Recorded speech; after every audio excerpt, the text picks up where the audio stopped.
Hello, everyone. How are you? This is Emilio Garcia, your host at the ManGen Studio. I'm really happy to have again the opportunity to have a conversation with you. And as I hope becomes more and more common, Gavi is joining us today. How are you, Gavi? Very good, very good. So today we are going to have a very interesting conversation: content creation versus content distribution. Fantastic topic. I think there's many things here to say, um, and I think this is really important because I feel that most of the time we struggle to strike a good balance between what we produce and making sure that the right people consume it. Right. So I think that's something relevant. I don't know, Gabi, if you have a comment on that.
Yes, that's right. And I think we should start right. The first conversation will be about why content creation overall matters.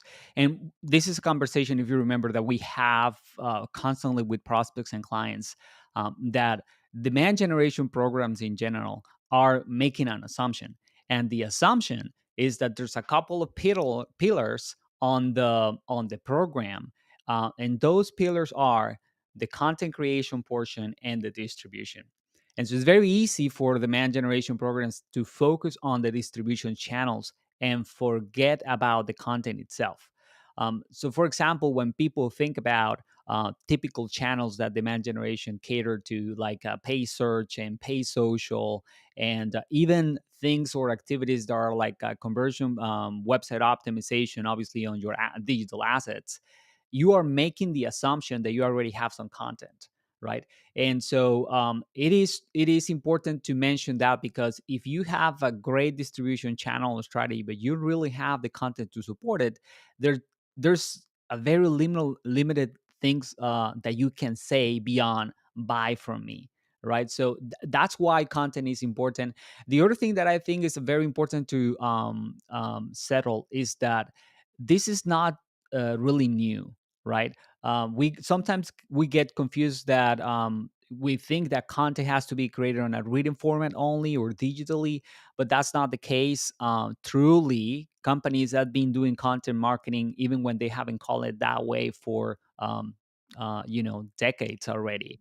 I think I was using the example, is pretty popular or known, that Michelin, the tire company, had this book, so people can wander around, and like find restaurants or places to enjoy, even when they are a tire company. So you will think that it has nothing to do, but the reason is that you want to create, obviously, content that describe the company, what you do, who do you target, or who do you work with, but also you want to address the issues and problems that someone might be experiencing before they think about your solution, right? And that's the core of it. You create content because there's people that is beyond the fact that they might be looking for your solution. And if you don't create that content beforehand, then your distribution is going to be very limited, right?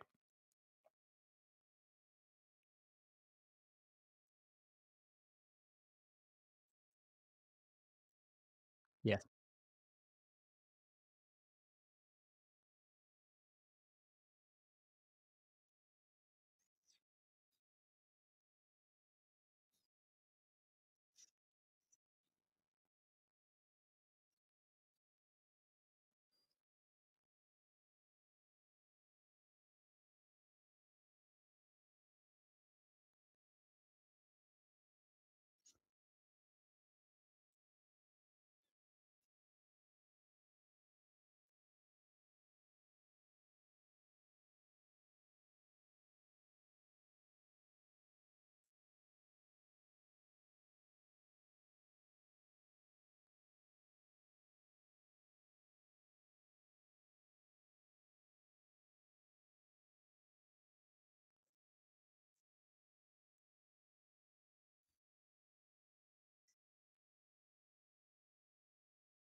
Yeah. Now, you are touching something that is really important, right? Before diving into distribution, let's talk about what makes content attractive and high quality.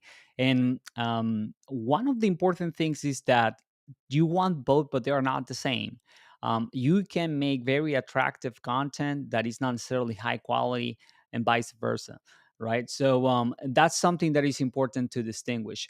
Uh, Most marketers, and especially people that are working with marketers, sometimes focus a lot on the attractiveness of the content, right? That is, brings attention, especially for new channels, new formats. It's easy to think that what you have to do is just to make it attractive enough that people interact or engage with them, and then your job is done. And that's not true. You, at the end of the day, you need to address, as you were saying, the pain points, the things that that person is really looking to solve. And obviously, if you can do that in an attractive way, then even better. But truly, content, high quality content, works on a written format, audio format, video. It can be a short, it can be a long version of it, as long as you are addressing the problems that your potential buyers are having, right? So um, part of what makes content high quality is that ideally it comes from people that experience the same pain points that your potential buyer is experiencing. So there are some situations where marketers struggle to say, well, i I don't know the problems of my potential buyers that well. Of is I'm not the target market, and that's when you want to bring in your subject matter experts within the company, right? If you are selling an accounting product or a financial product, and you're a marketer and you have not good grasp of financial problems that, for example, a CFO might be solving right now, then someone within the company, ideally, right, will have that knowledge. Maybe the technical people that help to work with those CFOs, and those are the ones that ideally should be creating that content. Now, that represents a challenge because subject matter experts or SMEs, sometimes they don't have the time, or they don't have the interest, or even they don't are not willing to participate on some of the formats that you can create the content for, right? Maybe they don't want to show up on videos, maybe they don't want to be part even of a podcast, and so, or they struggle to write, or they don't have the time. So one of the recommendations here to really create high quality content is to extract, or um, I don't know if the word extract is the best one, but to elicit that content from the SME in the format or the way that they feel more comfortable, and then transform it into something that you can create, make more attractive, and appropriate to the distribution channel that you're going to use. For example, you might say, well, my SME is not comfortable on an interview or something like that. Well, put it on the stage. Maybe they feel comfortable doing webinars. Maybe they feel comfortable just having one-on-one conversations, or even in small lunches or groups. If you record those interactions with them, talking to customers and talking to prospects, they won't even notice. And then you can transform that into something more appropriate. If the video setting is not that great, you can just use the audio. And if the audio is not that great, then you can just extract the information and create content pieces in the form of text or images, and you go from there, right? So I think in this particular section, really really important to remember that yes, you want to create attractive content, yes, you want to use the latest formats, but don't forget that at the end of the day, quality will trump over attractiveness, because if not, someone will click on that ad, someone will engage because they will be drawn to it because it's different, but they will not take anything from it, and they will forget about the brand, if that makes sense.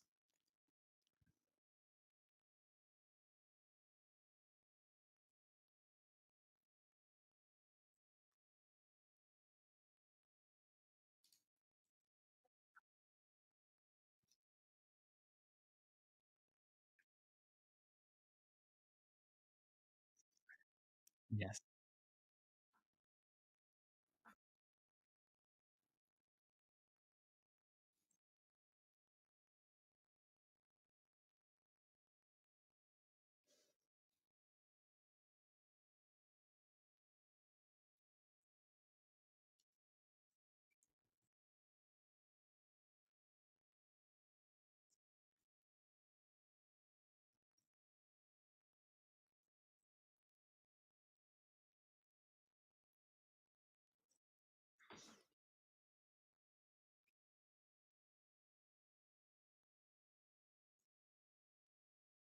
Yes.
Yeah.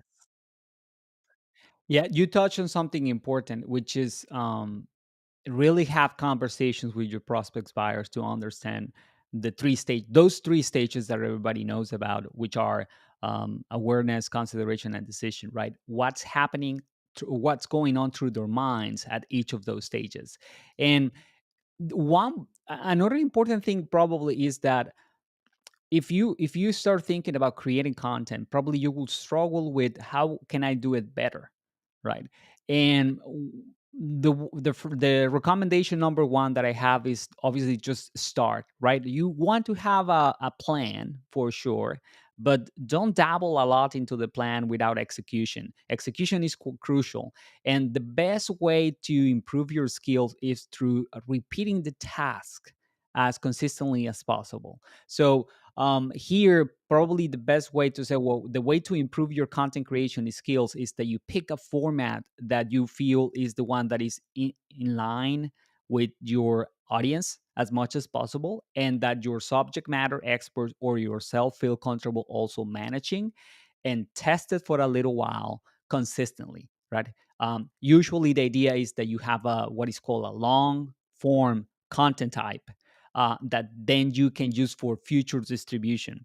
That can be, for example, a piece of reading content long enough to eventually make shorter pieces like a blog post, which is very traditional now in the digital world, right? It looks like it's been ages before someone has been, recommending creating a blog. It still works for some niches, but it's obviously a very crowded and saturated way. You can also work out on audio through a podcast that you do consistently. Ideally, something that you weekly or bi-weekly. If not, well, start monthly and then step up.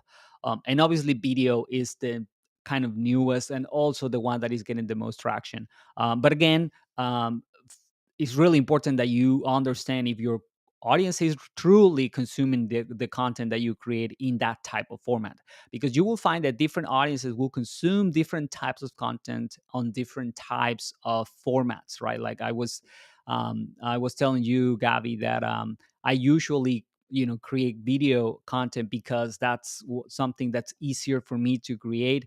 But I myself usually read a lot more than I watch videos. um, Shorts are changing that, reels in general changing that. I'm more and more consuming video nowadays, but it have taken a while. And it's still not a format that I consume a lot of different types of content, so really be mindful of that portion.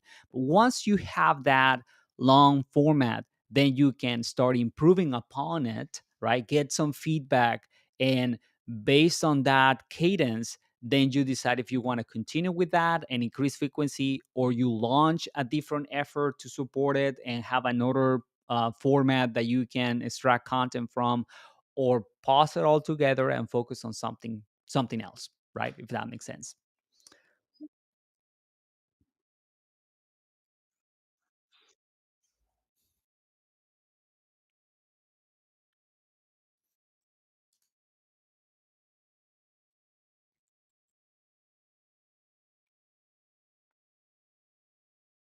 Yeah.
Paying attention to trends for sure, right? That's where you have the greenest pastures because you will have the lowest volume, right?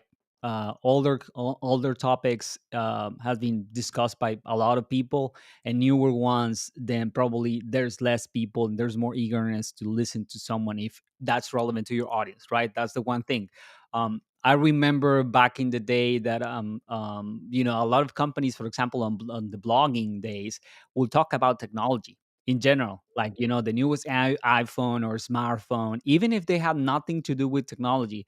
And sometimes that happens too nowadays, right? Someone will sprinkle some crypto. Well, nowadays everybody's sprinkling some AI into their conversations just because it's very a very important topic right now happening. So it is true that helps, but again, don't forgo quality because just to want to make something that is catchy or attractive for sure. Now, I think now we can safely move into why content distribution matters. Um, and again, the best thing that I can say here is that we don't want to focus too heavily on content creation and forget that at the end of the day, people need to have a easily or available or reliable way of consuming it. Right. That this is where distribution gets into the way, and time and time again, I have seen that uh, companies mostly create a lot of great content, but they fail at delivering or distributing in the appropriate channels. Here you have obviously two big places where you can do this, or there's a third one that is a little bit out of control. But the first one is you distribute on the platforms that you have organically, right? And for example, here is you put it on your website in different formats. You put it on social media. You once you put it on your website, it will index on search engines, right? And so that's something important, right? SEO, as we know it, is truly a distribution channel. It's just that we are catering to a search engine that will make some choices that are out of control. But at the end of the day, when we take that content and instead of creating a PDF and sending it by email, we post it on our website, we are truly catering to the SEO distribution channels for that content to be found.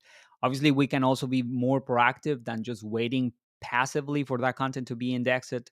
And we go to social media and we share on the digital assets that we own on multiple platforms, like YouTube, TikTok, Instagram. And here's where you have to make those choices.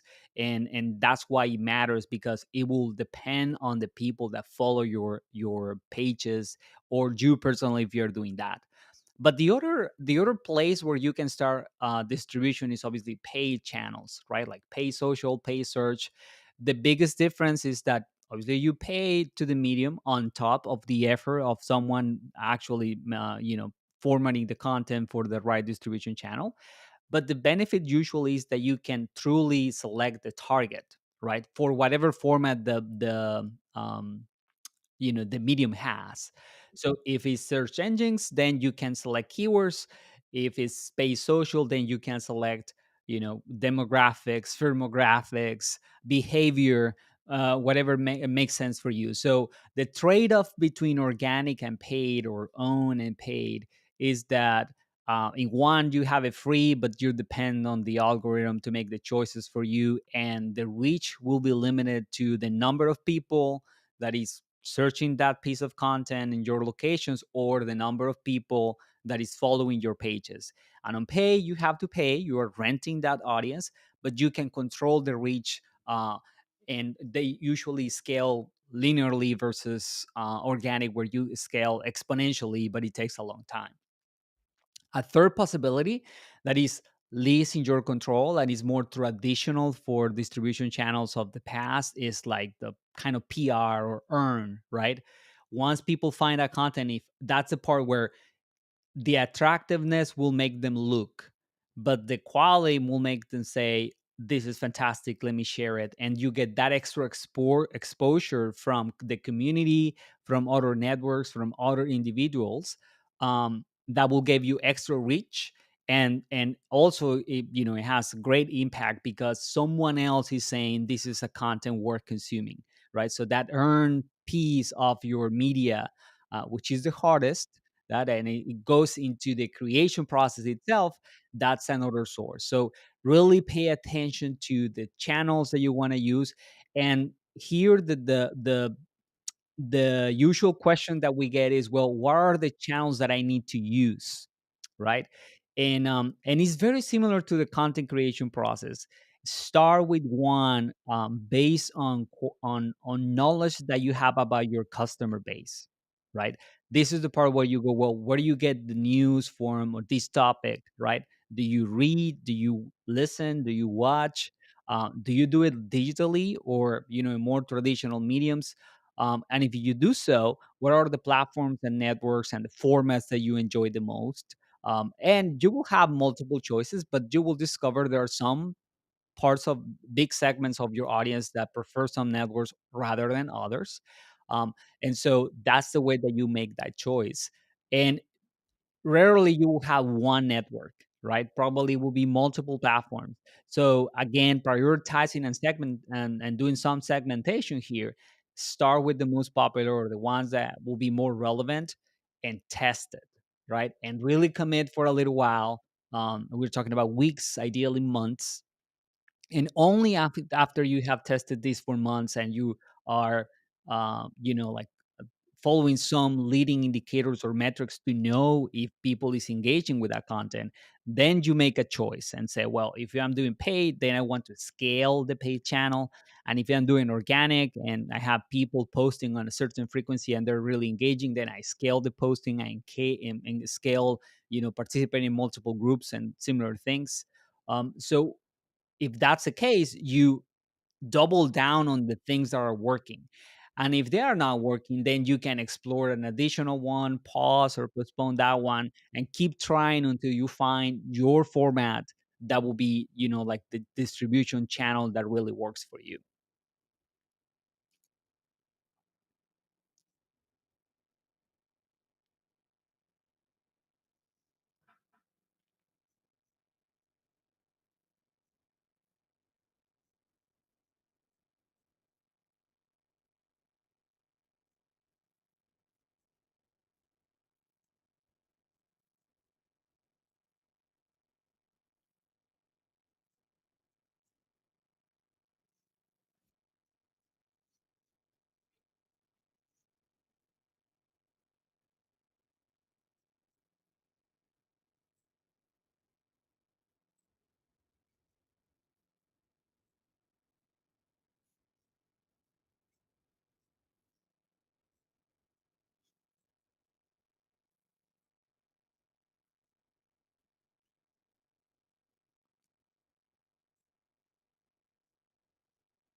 Yeah.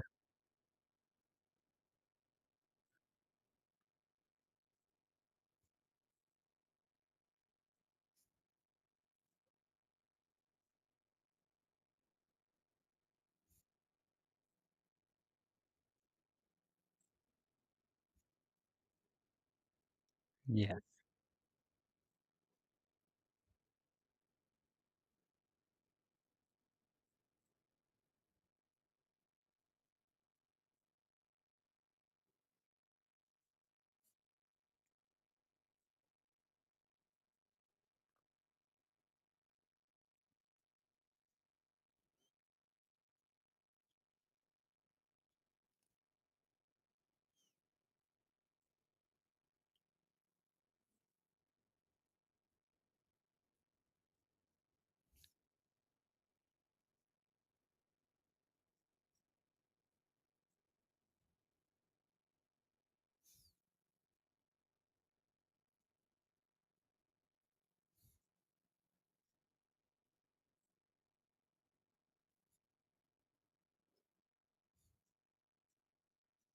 Curating.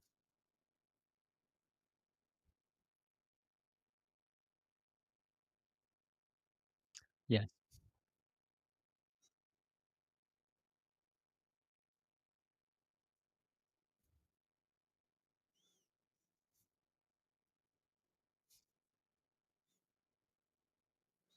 Yeah. And I want us to finish with the concept of, you're talking about, you see those companies that are doing very well, those individuals that are doing very well, have a great exposure, they post something and everybody reposts it, and as you said, it just work behind it, and there's also focus, right? So it is true that there are companies, large companies, they have large teams where they have large budgets where they are maintaining at the same time multiple content creation channels or strategies and multiple distribution channels with success. Right, it's not that common, but it happens, and obviously happens if you have the budget, especially if you have been doing this for a long time. Most of the time, however, what you will see is that there has been a series of content efforts that compound one after another, right? So maybe a company invested heavily in blogging at the beginning, and then matures the channel, and then launches a new effort on podcasting, matures the channel, and then launch a new effort in video. And you just get into the website, or you get to see the company, and you look at everything that it has been built already, and think that they work on all of them at the same time, when in reality they started one initiative and then mature it and then launch the next one.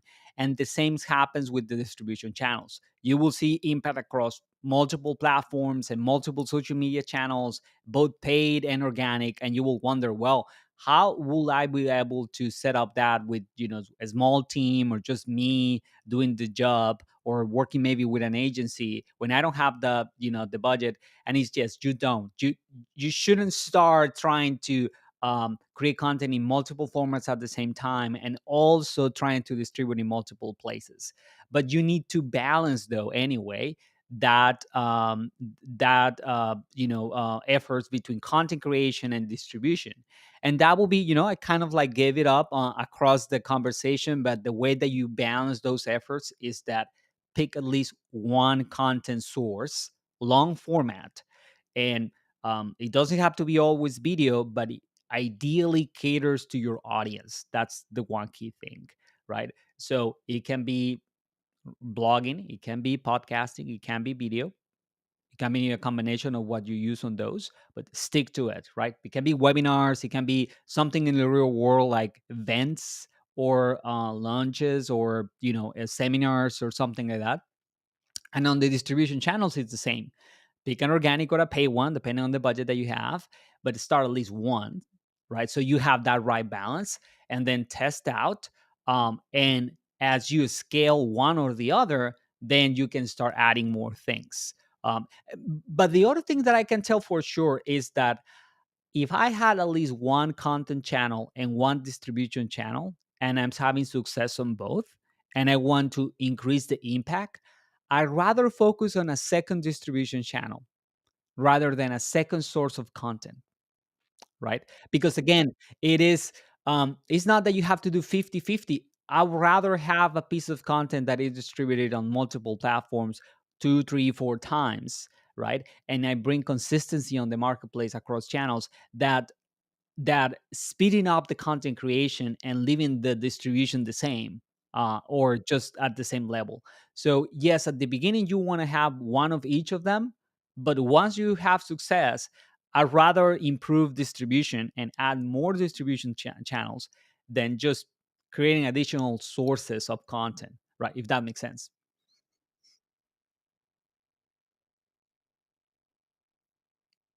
Yes.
Yes.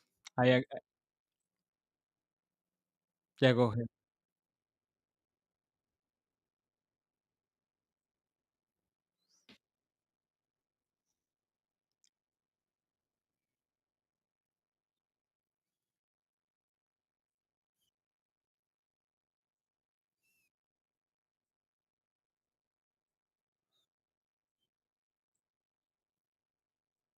Yes.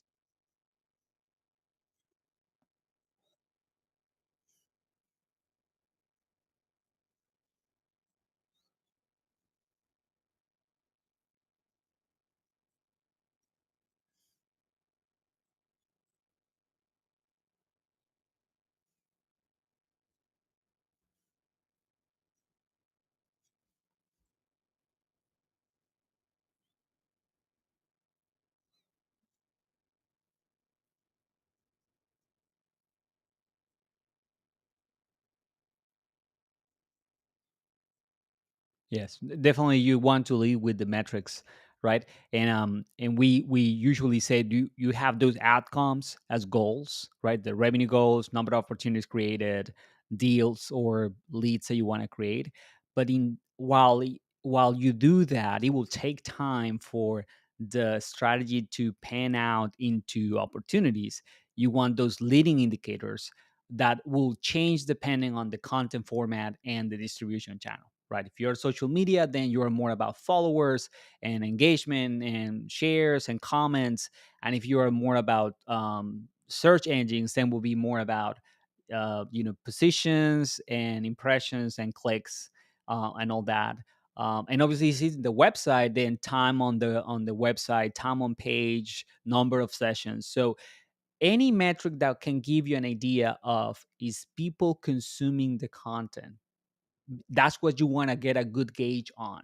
And if they're consuming it, is there any piece that is particularly interesting, so you can do more of those and less of the ones that are not that interest. Now, you always want to keep exploring, right? Because you never know what is the next piece that will have if not a viral effect, at least something that is truly impactful. So you don't want to focus just doing the things that always work, because then you lose the opportunity of discovering something that works even better. But obviously you want to balance trying out stuff versus the things that prospects are really willing to listen, because it's a constant pain point. We were having this we also take the Hops user group for Greenville, for the city. And I was amazed that our last topic, right, had a lot of engagement, because it's a very common topic. Is lead management is pretty popular, and it's like a lot of people have talked about it. So sometimes I'm like, well, sales alignment and marketing, this is a topic that is discussed pretty heavily. Lead management, contact management, account management is very heavily discussed. But it is still very relevant, because there's always new marketers or marketers that are confronted with that situation for the first time, uh, that will want to know about it. So you want to strike a good balance between the two, between the things that work and the things that might be like, again, AI, some advanced topics on a platform, or problems that are very specific to an industry. You might discover a niche that is worth exploring. So I I I think that for that, Gabby, we have covered all. I just want to say, right, don't miss the next one, right? So if you are interested on continue to learn more about demand generation, Demand Gen Studio, that's our series of live events. There are episodes that we have recorded over the last 2 years. We will continue to record more on a biweekly basis. And yeah, if you have a topic, just reach out through email on our website, or just on the social media platforms where we show up for this event. And Gavi or me will be happy to include that as a topic. Yeah. Yes, I agree with that. Well, it's been a pleasure, Gavi. Thank you. And until the next episode, you too. Bye bye.